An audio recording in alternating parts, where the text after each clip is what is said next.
say to me, so where are the departed? Where are they? And where's the other side? And that's that's a question that comes from our perspective. We think of things in terms of space time. Our 3D reality that we live in here, 3 dimensions plus time, sort of causes us to think that way. But the reality is that the short answer to their question when they ask it is that to understand this thing, you need to forget about concepts like space and time. We think space, we sit on a chair, so that, must be, space must be there. Because the other side isn't elsewhere. Where the departed is not elsewhere. It's right here where we are, right here all the time, right exactly where we are. It doesn't depart. And so I'm going to put my glasses on so I can read something. I don't have to wear them anymore when I'm not reading. So the following is an edited quote from the conclusion of the 2015 Pulitzer Prize winning novel, All the Light We Cannot See. Sorry. All the Light We Cannot See. It was written by Anthony Doerr. And if you haven't read it, you should. It's an excellent book. Takes only about 8 hours to read it. You could set aside half an hour for several days. But here I've edited the quote, and so you can't quote what I say now as being from the book because it's not exact. Anthony was talking about, the quote talks about the characters in the book, and it's a novel. And so I edited it so it talks about us. But here it is.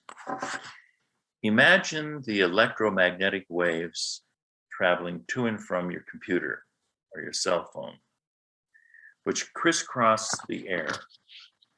Torrents of text conversations and tides of cell conversations and television programs, emails, and the vast networks of fiber and wire that laced above the city and beneath the city, and all these things, all these radio waves, all these electromagnetic waves passing through buildings and arcing between transmitters in metro tunnels and between antennas atop buildings and from lampposts with cellular transmitters on them. And think about it, it's commercials for everything being sold. They're flashing out into space and back to the earth again. And I'm going to be late, or maybe we should get reservations, or look, don't forget to pick up the avocados. And what did he say? And there's 10,000 I miss yous, and there's hate mail, and there's appointment reminders, and there's market updates, and jewelry ads, and coffee ads, and furniture ads flying invisibly all around us all the time. It is so hard, is it so hard then to believe that souls might also travel those same paths? That our beloved who have departed might harry the sky in flocks like egrets, like terns, like starlings. That great shuttles might fly about filled with souls, faded out, but audible if you listen closely enough. They flow above the chimneys, they ride the sidewalks, they slip through our jacket and our shirt and our breastbone and our lungs, and they pass out through the other side. They go right through us. The air, a library. Think about the air as a great library and a record of every life lived and every sentence spoken and every word transmitted is still reverberating within that great library in the air.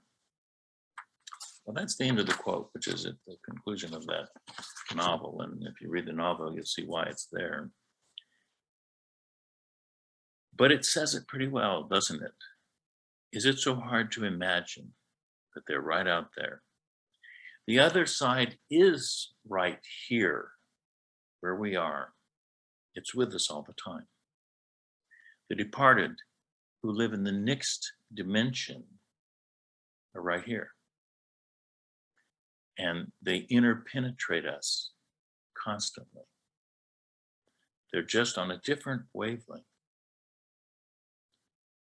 Now, when you address a cell phone call, you're dialing up that person's frequency. And wherever that person is on the earth, or flying above it even, if their phone's not on airplane mode, their phone will ring when you dial them up. We're made to put our phones on airplane mode so that they don't all ring while we're flying over places. Because if we did, the airplane would knock out the local cell phone system. It's 300 people coming on there. But when you do that, their phone will ring wherever they are. And if you do this, call a friend without knowing where they are exactly, you think they're across town, so you call them at 6 p.m., but they're on vacation in Paris, 8 or 9 hours ahead of us. So when you call them at 6 p.m. in San Francisco, you wake them up at 3 a.m. in Paris because their cell phone's going to ring.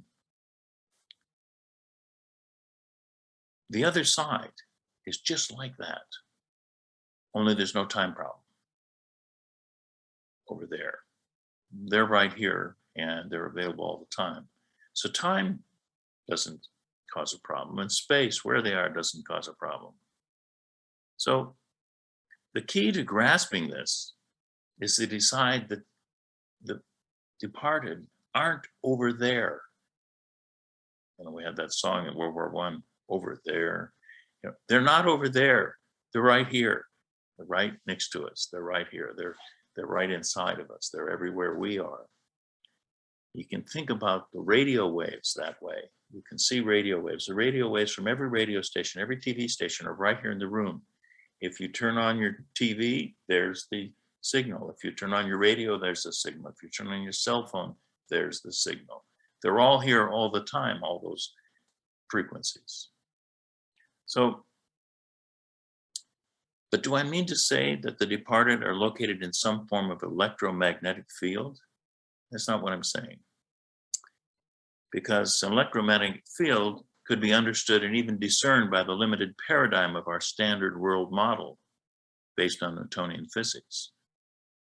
It's fairly obvious to most consciousness and afterlife researchers that there are additional dimensions beyond our current understanding. So the energy forms of radio waves, which the departed are occupying, are not electromechanical radio waves, and they're not discerned by our current science. I just use electromechanical to illustrate it. I like what I think I heard it was Truth saying it. I think heart vibrations or heart, I forget the exact thing she said in the meditation, but it's heart vibrations that we're hearing. It's not electromagnetic energy. I like to call that heart energy myself, a term which clearly describes an additional field, force field other than electromechanical. And comprehending heart energy, that force field on a heart level, has to be done through your feelings instead of trying to detect it analytically. And if you can do that, which most scientists can't seem to do that, unfortunately, if you can do that, it opens doors which are inaccessible to those who cannot feel. Opening your heart to discern things that reason may tell you are pure nonsense is the first step towards enlightenment. I'm going to repeat that one. Opening your heart to discern things that reason may tell you are pure nonsense is the first step towards enlightenment. That's the big problem that many people, many scientists, many people trying to remain in reasonableness have. That's the big trouble they have, to step across the line and learn to believe. Opening your heart, that's the whole thing. But when you do, suddenly you're clairvoyant, you're clairsentient. Scientifically, we say that at that point, when you cross over that line, you have tapped into what we call anomalous cognition, or having the ability to know things that you simply could not have known. And this is what we do in mediumship, palm reading, tarot, psychic readings. If you've ever worked with a dowser will find water for you. How do they do that? They tap into anomalous cognition. What is anomalous cognition? It's that great big library of information that's floating around out there. You could call it the superconsciousness. You could call it God. You could call it a lot of things, but it's that great big information bank in the cloud. I love that term, in the cloud, because that's kind of where it is. It's just out there. But we tap into this huge piece of information whenever we do mediumship. And so all of a sudden, once you can make that move from trying to be reasonable and analytical about everything, just step across that line, you'll suddenly have anomalous cognition. You can do these other things. And that's what we do. And you may have that, many of you have had this experience. You may have come to the spiritualist church because you wanted to hear from a relative who departed that you missed because you were grieving. And after a while, you realized you had these abilities yourself, and you could actually go to the other side and talk to them. It's all nonsense, isn't it? But it works, doesn't it? And that's where this comes in. That's what he's trying to say in that quote I was saying. They're everywhere. So tapping into this great library of the universe, this overwhelming consciousness, is tapping into God. That's what we're tapping into. We're tapping into universal consciousness. That's the term I usually like to use to describe God, or the force. May the force be with you. And many of you have walked this path. I know that.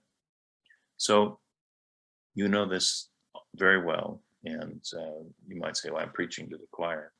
But not everyone has heard this before. And so all it takes to move from the position where you say, how in the world can all this be real, to letting it be real, is what Jean was saying: surrender, release, all is well. Just let go, just surrender, just give in. And when you do, you'll have what Truth was calling superpowers. You want a superpower? You can have the superpower. They're out there, they're available. You can have what you believe in. One thing that I love that she brought up, she said, Truth said, she would like to go fishing with her dad. And I'm going to use that as an example. So you'd like to fish with your dad. Well, he's right there with you all the time, Truth. And what would make it fun is if you took someone along and taught them to fish. You would let your dad teach them to fish through you, and they could learn to fish. And then you could really experience him. And I'm not wanting to single you out, but I'm just saying as an example, because you said that. If you teach another young person to fish, you've just done what your dad did, and he'll be right there with you. And we're all connected by that heart vibration, that heart energy. It connects every one of us in this, where we are. And they really are out there. His description of them as being right where we are, flying over the city, flying over where we are. You just have to see them as not being yet discerned by our science. They are there, and they do exist, and we are all one. So there's no Boundary. We always want a boundary. We want to say, where are they? As soon as you say where, as soon as you start having the concept of space, you create boundaries. And when you create boundaries in a universe made of one soul, you individuate. You have all these little boundaries. And then you have these, you bump into each other. And that's the key of not having boundaries. That's where the release is. That's where the let go and release comes in. Is to not have the boundary. The boundary's the problem. Betty White calls it the obstructed universe. We live in the obstructed universe, and she lives in the unobstructed universe. She's on the other side. There's no obstruction there. There's nothing to bump into. There's no boundary. And of course, here on this side, we talk about people who don't have boundaries, like there's something psychologically wrong with them. Well, maybe they're just not used to this place yet. They haven't got used to the boundaries. And if you watch little children when they first born, they're be feeling how far away is their hand. You know, when their hand is how far from them. They're finding the boundaries of this physical existence, which they just previously weren't in. So they have to find it. And those are the boundaries we set up. And those boundaries between us, we say, oh, I'm an individual. I have my boundary. I have my rights. Oh, that's such a lovely boundary. I have my rights. Oh, yes, you do. Uh-huh. And if you accentuate those rights, you won't have any friends. That's going to happen to you. So you have to be careful there because we're all one. And we all are connected through that heart vibration. You can feel it. Those of us who work in this field, we know we're clairsentient. We can feel a person. When I pick up a spirit in a reading, and I pick up someone's mother, I'm thinking of what I did a few weeks ago on a reading I did online for the church here, and I had this girl's mother, and I could just feel their mother. Oh, I was so overwhelmed with this lovely, lovely feeling. It was wonderful. And it was her mom. And where her mom is, right here, I wasn't reaching off 1,000 miles away. She was right here talking to, bringing a message through to her daughter. But I get to feel the feeling of that. Mom, wow, what a feeling.